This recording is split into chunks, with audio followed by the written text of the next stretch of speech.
Não, é?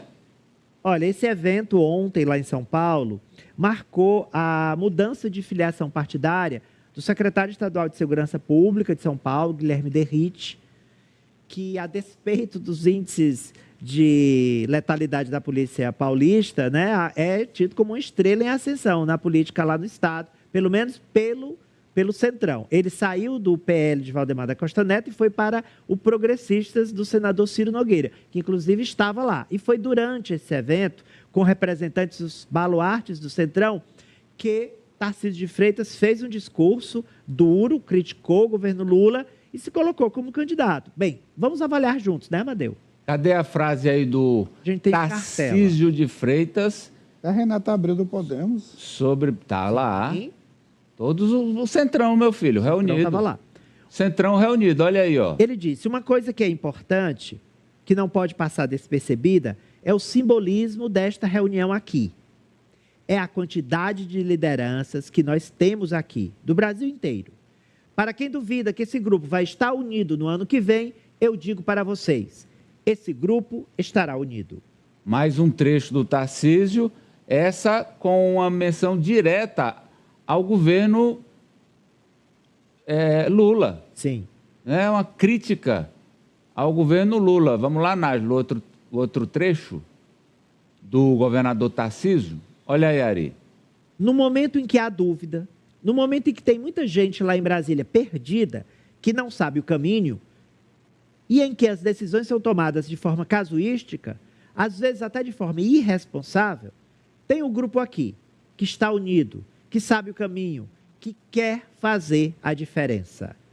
Aí, discurso... crítica direta ao governo Lula. Discurso de candidato a presidente, Ari. Discurso de candidato a presidente, lembrando que toda vez que ele é interpelado diretamente, se ele já é pré-candidato, ele diz, preciso do apoio de Bolsonaro.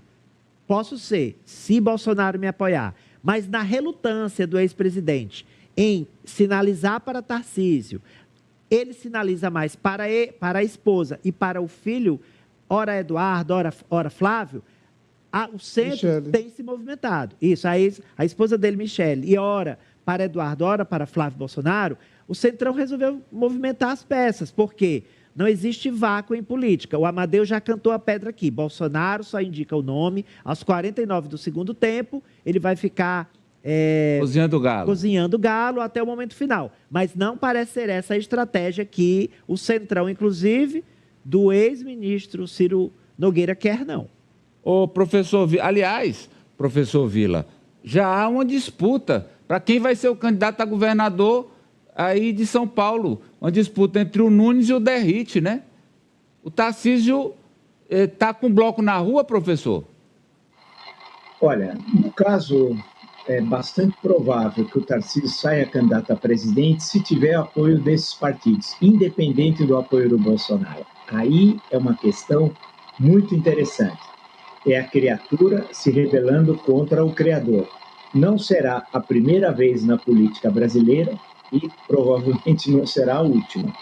Porque se esses partidos fecharem com o Tarcísio, boa parte deles ao menos, se o Bolsonaro insistir com alguém da sua família, em especial Michele, Tarcísio vai entrar em campo.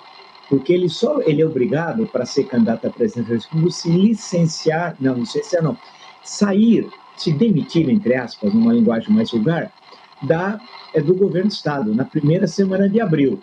Aí ele não pode ser candidato à reeleição. Saiu, renunciou.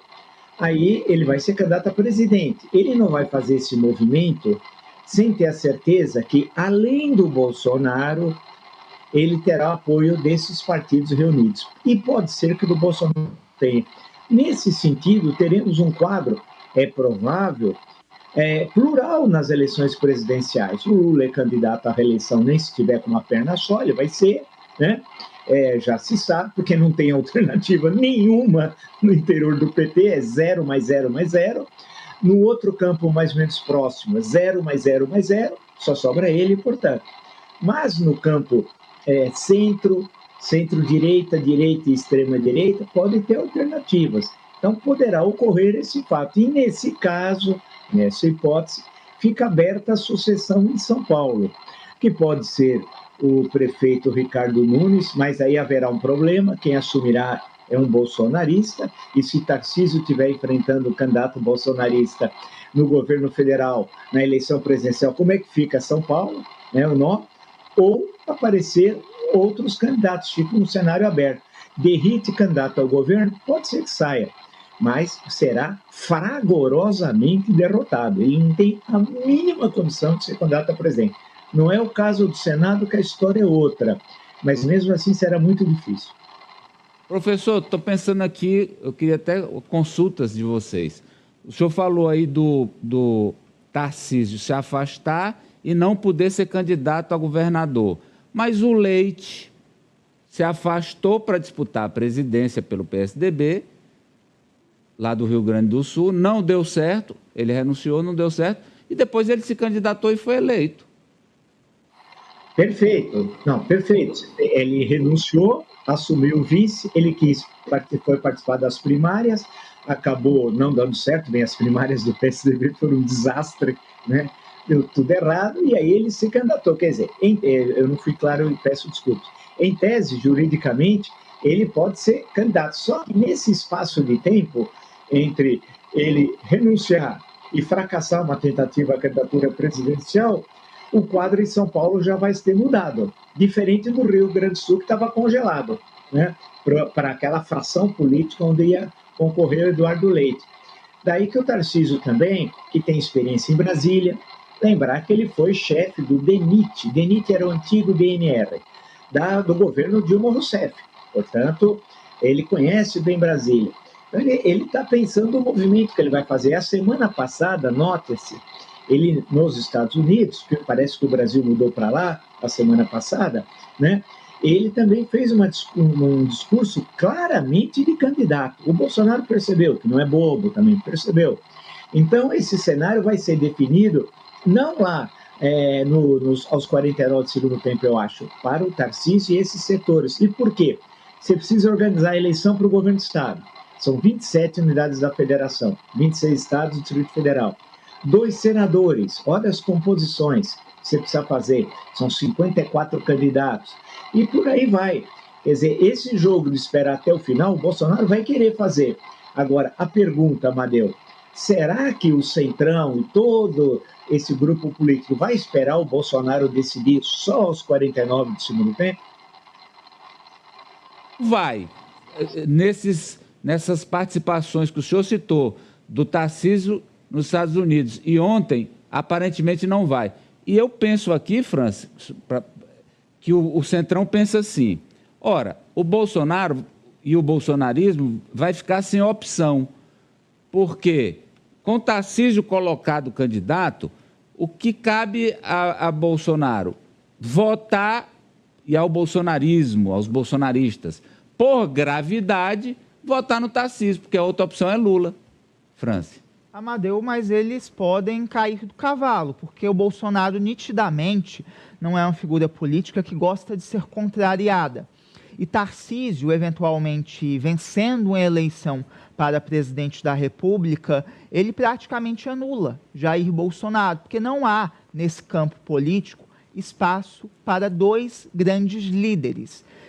Então, por mais que esse movimento esteja se fortalecendo, eu ainda não acredito que Jair Bolsonaro vai desistir da ideia de lançar um familiar como candidato a presidente da República, e creio que é mais fácil haver uma divisão na direita do que Bolsonaro ali embarcar em um eventual lançamento do Tarcísio à revelia de um ok dele. Não, mas acho que não é nem embarcar, é que o eleitor dele vai ficar na opção, sem opção. Ou vota no Tarcísio ou no Lula. Todo mundo vota no Tarcísio, é uma questão prática. E mais, eu acho que o Tarcísio pode se comprometer, se eu me eleger, eu dou a graça a todos da tentativa de golpe. Pode ser isso, Mariano? Fecha aí. Rapaz, eu penso mais como... Você acha que tem confusão? Tem confusão, não fecha. Pode ser dividida. Eu estou falando aqui em graça, professor, porque a anistia presidente não pode dar. Mas graça pode, né? Exatamente. Agora, Em tese, também, a graça, dependendo das circunstâncias, ela tem de ser apreciada pelo Supremo Tribunal Federal. Vide o caso Daniel Silveira, né? Agora, isso que você está falando é correto. Ou seja, o cenário não está tão simples como aparenta ser, ou como o Valdemar acha que vai ser. É natural que o Valdemar fale isso, né? Ele está defendendo dele, e o defende muito bem há décadas. Agora, esteve com o PT em 2002. José Alencar, vice do Lula, era do PL, do Valdemar, né? Então, é um cenário bastante complexo, não está tão simples assim de falar, não, é o Bolsonaro que no México chamava-se dedaço, na época do PRI, ele vai colocar o dedo e vai indicar, é esse o meu candidato, e todo mundo vai apoiar. Não parece ser isso, não, o cenário está complicado.